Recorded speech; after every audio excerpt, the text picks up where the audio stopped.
Parmi les outils que Cyclofix propose aux réparateurs pour faciliter la gestion de stock, l'onglet Mon stock est central. On va voir dans cette vidéo comment il fonctionne et comment l'utiliser. Cet onglet contient un tableau où chaque ligne est une pièce que j'ai en stock ou que je souhaite avoir en stock. Les pièces que je souhaite avoir en stock, c'est mon stock de base, c'est-à-dire l'ensemble des pièces qui m'a été remis à mon entrée dans le réseau. Pour chaque référence, Cyclofix a estimé une quantité pertinente à posséder en stock de base afin de ne pas tomber trop souvent en pénurie.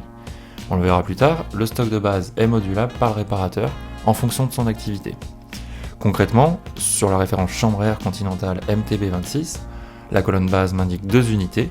Ça veut dire que je souhaite avoir 2 chambres à air continentales MTB26 après chaque réassort. Au fil des réparations que j'effectue, mon stock baisse et j'ai besoin de savoir combien d'unités j'ai réellement en stock. Je me réfère pour ça à l'autre colonne, la colonne stock. Les pièces sont classées selon leur état. Les pièces que j'ai consommées au cours de mes interventions s'affichent sous l'état en attente de réappro. Certaines sont affichées en orange ou en rouge selon que leur stock est faible ou très faible. Les pièces auxquelles je n'ai pas touché s'affichent sous l'état stock à jour. Tout va bien pour elles. Enfin, sous l'état en avance apparaissent des pièces que j'ai fait mettre en stock en prévision d'une intervention.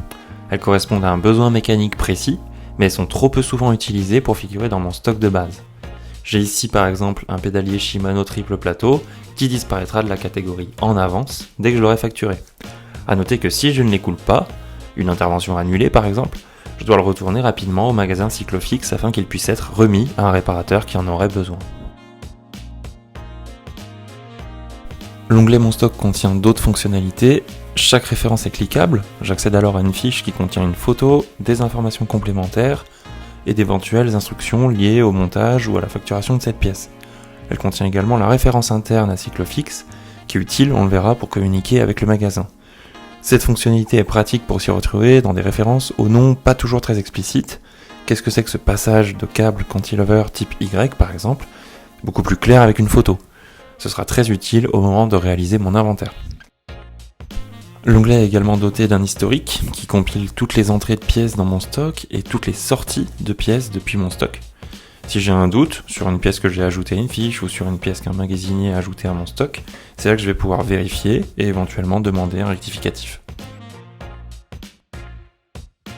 La fonctionnalité la plus pratique de l'onglet est cachée, c'est l'alerte stock bas.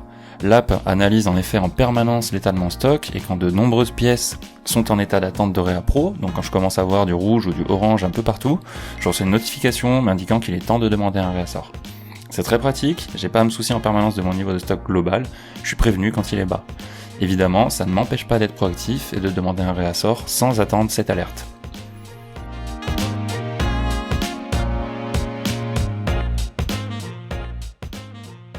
Demander un réassort, c'est donner l'ordre au magasin Cyclofix de remettre à niveau toutes les pièces dans mon stock qui sont en état d'attente de réappro. Ici par exemple, sur la base de mon stock actuel, les magasiniers vont me préparer un colis avec 4 câbles derrière, 2 câbles VTT, une chambre à air continentale RACE 28, etc. Pour demander un réassort, je clique sur demande d'envoi ou demande de réassort si je suis à Paris et que je récupère les pièces en mode drive. J'arrive dans tous les cas sur un formulaire où j'indique préalablement quelques infos de base qui vont permettre la bonne livraison du colis. Je sélectionne les goodies dont j'ai besoin et envie, ça peut être des choses pratiques qui me sont destinées, comme la bâche ou le t-shirt. Ça peut être des choses plus ludiques ou du matériel de com très classique que je distribuerai aux clients au gré de mes interventions afin de populariser le service.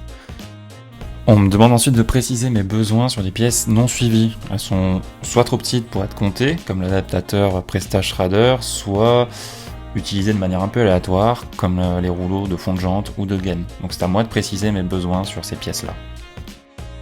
Je précise ensuite mes besoins sur ce qu'on appelle la petite quincaillerie. C'est une pièce que je retrouve dans mon stock, et donc je peux facturer en intervention une référence qui s'appelle petite quincaillerie, mais qui recouvre une grande diversité de pièces qui ne sont pas comptées. Donc des vis, des butées, etc. Arrivent ensuite les consommables, donc des choses qui vont bien pour exercer au quotidien. Là par exemple j'ai besoin d'huile et de WD-40. À chaque fois je me montre écolo et économe, afin que tout le réparateur puisse profiter de ce confort appréciable. Si nos acheteurs référencent une nouvelle pièce qu'ils estiment utile de posséder dans son stock, c'est là qu'ils vont en informer les réparateurs. Au moment où on enregistre cette vidéo, par exemple, c'est une chambre à air format Fatbike. On me suggère d'en ajouter 2 à mon stock de base, et c'est ce que je fais. Avant de soumettre le formulaire, j'ai un champ libre qui me permet de transmettre au magasinier Cyclofix un besoin, une instruction, une info utile. Sachant par exemple que j'ai plein de réparations qui arrivent, je leur demande exceptionnellement de me fournir quelques patins V-Break en supplément de mon stock de base. Ma demande de réassort est passée et je la retrouve dans l'onglet Commande. J'y vois une info sur l'état d'avancement du réassort, par exemple à préparer, ou à retirer, ou envoyer selon que je suis à Paris ou dans une autre ville. Lorsque le réassort est préparé, les pièces qu'il contient sont ajoutées à un panier. Je retrouve le contenu de ce panier dans une autre vignette. Lorsque le réassort m'est remis, ou lorsque je reçois mon colis, je vais comparer son contenu avec la liste qui figure dans cette vignette. Donc la liste fait office de bon de livraison. Si je ne suis pas à Paris, je dois signaler la bonne réception de mon réassort sur Slack, Channel Stock. C'est à ce moment-là que le contenu du panier sera ajouté à mon stock. Très important enfin, et toujours pour les réparateurs qui ne travaillent pas à Paris, il s'écoule en moyenne 5 jours ouvrés entre le déclenchement d'un réassort et sa réception. Donc il faut faire preuve d'anticipation. Les magasiniers de Cyclofix prennent le plus grand soin pour constituer les réassorts. Néanmoins, si vous constatez un écart, un oubli, un quelconque problème, il faut le signaler sans délai, toujours sur Slack, Channel Stock.